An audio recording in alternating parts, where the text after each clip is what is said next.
So you're a loser. Same, dude. That's why I've made a guide to general and basic care of you and your living quarters, made by someone who lives in severe depression and anxiety, amongst other things. It's not perfect, but it is simplified to a point where I believe most people can take something from it. If you need help even beyond the super simple things I'll be discussing, that is okay. This guide is made so you can jump on it at any time, any place, no matter where you're at. We'll be starting from rock bottom. This is for those who can barely microwave food, who cannot take regular or even irregular showers, and those who just want something to be clean for once, even if it's just a single shelf amongst a mountain of trash. I want to make it perfectly clear. There is no judgment here. I live in a state of perpetual ups and downs, and sometimes I can't even do some of my more involved suggestions, but I'm still here, still trying. I'd like you to also be here, and I hope this guide makes your life even a little bit less miserable. Even if you're not hella depressed and it's more chronic illness, I hope some of these methods will help alleviate pressures on you as well. I'm not giving up on myself, so you shouldn't either.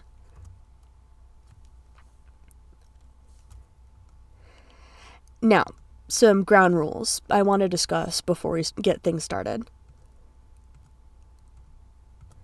Consistency is key, not quality in the beginning. Gotta start somewhere, and you're on the bottom currently, so let's go up. You do what you can. No massive Herculean effort on the front to only fall off. This is a slow burn romance with your physical and mental health. Don't overdo it. That's how you fail and stay a failure. If you fall off the wagon, the series will be here until YouTube dies, so you can rejoin at any time, or do the list of things out of order, whatever works for your flow state. First things first, I'm the realist. Second things second is showers. Dude, non-gendered, when was the last time you showered? Be so honest. I showered today, but when I'm not covered in dust from my job, I'm going at least 3 days without.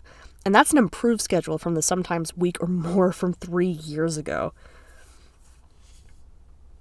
I'm gonna try and get you to do once a week. If you already do, try twice.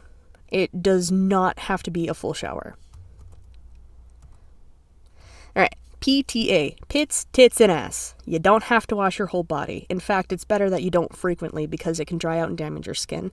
You still need to wash your arms and legs when they get dirty / on occasion, but if you're going to do one thing, wash your damn ass and pits. Tits for those of us in doubt, including my chubby guys, you tits get stinky too. Soap is mandatory for all options beside wet wipes. We'll get to it. You might not like it, but we are not just getting wet, we are getting clean. If you wanted to just get wet, you could just go to a river or watch a movie with your fave actor / actress. The ways of showering. Here are a few ways. We got your regular shower. Best full encompassing option, but not all of us have that luxury. The next is a bowl of water, with the water how you like it. You can boil the water or just raw dog some tap water. You'll want a washcloth and a basin or dryable surface to stand in so your floor doesn't get soaked. If you're hella desperate, use paper towels. But I promise you, if this is what you're choosing, you'll want a washcloth. Probably even several. One for your face, one for your body, and one for the grossest parts of you. These do need to be cleaned, especially the one for your naughty bits, because bacterial growth is a thing. You do not want to mess with bacteria. It will fuck you up. We're here to get clean, not get destroyed. Now the last suggestion is good old wet wipes. Use the ones for people. You are not a kitchen counter, and aggressive cleaning wipes are a good way to hurt your skin. They're disposable and fairly cheap. I looked at it anywhere from like $3 to $5. But this option will start adding up in the long run. Realistically, you'll be using 3 to 6 wipes each shower, depending on how big you are. Like the washcloths, do not use the ass wipe on your face. That's how you get bad diseases. No ass faces. Now, the ups and downs of each technique. With a full shower, your whole body is getting wet, which will take more effort to dry. You will also fully remove gunk from yourself, and it's easier to wash your hair. Plus, sitting in warm water is nice, especially after a long day. Or, if it's super fucking hot, a cold shower is delightful. If you cannot stand for a long time, I highly suggest getting a shower chair. My shower at work has a little built-in bench, and it is delightful for when my knees are pissed at me, which is often. Now, you have your bowl of water. It's more prep for both the water and washcloths. You'll have to learn what's the right amount of soap so you get clean, but you don't have to do a ton of passes to get it off of you, like when you're doing dishes and the soap is all filmy. So it's a balance, right? The pros is you can take this thing anywhere, especially if you're not warming the water. You also stay drier and can use the bowl of water to water your plants, if you have some. They love that sweet, sweet human skin nutrient. Now, our last option that I know of is wet wipes. You go through a lot of them, and it can get spendy, especially when you start increasing the amount of showers you take. There is also a lot of potential waste, and you'll have to take the trash out more often, depending on how much you're regularly using. They are super convenient. When I go camping and I get gross, I turn to these bad boys. I can keep them in a tent. I can keep them in my car.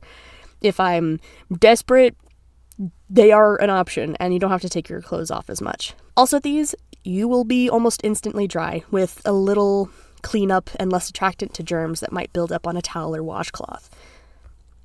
Now, any of these options are good. They might not be perfect, but we're not going for perfect. We are going for clean. If you're environmentally conscious, the wipes might be a turnoff, but if you're only able to use something like the wipes for low maintenance, that is okay. Get eco-friendly brands and try to work your way up to other options. It's not about speed. It's about actually cleaning yourself. Do what you gotta do, my guy. It's okay. You're not an oil company spilling millions of gallons of shit into the ocean. A few wet wipes is an okay sacrifice for improving your physical health. Now, go take a shower. I want you to take one, whatever that looks like for you, sometime this week. You don't have to do many, or even a good job. You just have to get some of the grime off of you. Wash your face and hair first, wash your ass last, and use the opportunity to check in with yourself physically. Look for spots or treat any sores or other ailments during this time. If you use creams, apply after so they have a clean surface and will actually work, or work better. Now, again, reminder, there is no shame in failing. There is only shame in giving up. I'm not giving up on myself, and you shouldn't either. I'll see you in the next video where we'll talk about brushing your damn teeth. Later, y'all.